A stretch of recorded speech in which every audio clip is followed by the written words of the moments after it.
So hey there everyone. The world is loud, panicked, and usually wrong. Let's fix that. This is Apex Arrogance. Data over drama. Let's get to work. As you all know about the new big breakdown expected to cause mass destruction if not handled properly, Switzerland confirmed one case of Hantavirus, and the man who was concussed with Hantavirus was the passenger of MV Hondius cruise. The ship was sailing from Argentina to South America, where a strain called the ANDV exists.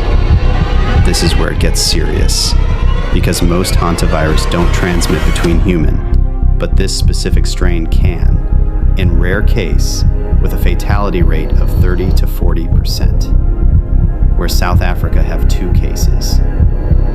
There were 150 people on board. So far, 3 people died, and around 7 people were infected with the virus.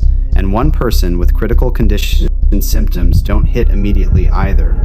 It starts with flu, fever, fatigue, muscle ache, then suddenly turns severe as the lung fill with fluid and the situation escalates. The MV Hondius crossed the Atlantic, but was denied entry at all ports and ended up stuck near Cape Verde of South Africa and now heading toward Canary Islands, Spain for medical handling.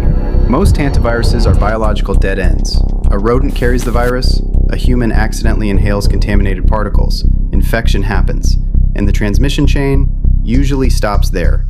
That's how the family normally behaves. But the Andes strain is different. It is the only known hantavirus with verified human-to-human transmission, and that single mutation changes the psychological profile of the entire pathogen family. How strong is it? Let's talk numbers. COVID-19 reshaped the modern world with an estimated fatality rate near 1% during its early waves. Andes-associated hantavirus pulmonary syndrome, or HPS, operates in an entirely different league. Fatality rates often range between 38 and 40%. In some regional outbreaks, mortality estimates climbed even higher. That is not just severe illness. That is survival, becoming statistical uncertainty. Once the virus reaches the lungs, the immune system launches an inflammatory response so aggressive that fluid begins flooding the respiratory system itself. Patients can deteriorate with terrifying speed, sometimes going from fever to respiratory collapse in less than 48 hours. And then there's the detail that makes epidemiologists nervous: incubation time. Symptoms may take up to 6 weeks, sometimes even 8, before appearing. Imagine boarding a ship feeling perfectly healthy while carrying a silent infection that won't reveal itself until you are isolated at sea. It behaves less like an explosion and more like a delayed detonation with a biological timer attached. Now, let's put Hantavirus into the ring with the heavyweights. COVID-19 was a sprinter. Its evolutionary advantage was mobility. It kept millions of people functional enough to travel, to shop, and unknowingly transmit the virus before symptoms ever appeared. That's how it conquered continents. Hantavirus works differently. It's too lethal for speed. Human-to-human transmission appears limited and usually requires prolonged, close exposure. Shared rooms, biobubbles. That's why epidemiologists are concerned about clusters, not civilization collapse. Andes virus spreads like a sniper, slow, precise, devastating. But then, we arrive at the true nightmare category, Nipah virus. Nipah is what virologists quietly fear behind closed doors. Fatality estimates have reached up to 75%, while also attacking both the lungs and the brain. Compared to Nipah, even Hantavirus starts looking restrained. So why does Hantavirus still command respect? Efficiency.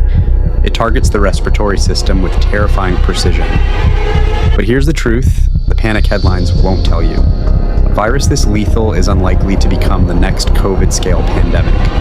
In virology, there's a trade-off. Pathogens that destroy the body efficiently often burn through transmission opportunities before they can dominate populations. One is a wildfire, the other is a single bullet, aimed directly at the lungs. So what's the actual takeaway? Hantavirus is not a reason to build a bunker. It is a reminder that nature doesn't need massive global pandemics to remain dangerous. For the average person, the risk remains extremely low. Fear spreads faster than pathogens ever could, and that is the real infection cycle of the internet age. Data is your shield. Context is your antidote. Hantavirus is stronger than COVID in raw lethality, but COVID was infinitely better at conquering the world. Understand the engineering, and you stop falling for the panic, because a sniper doesn't need millions of bullets. It only needs one clean shot. Subscribe to Apex News if you want the facts beneath the fear.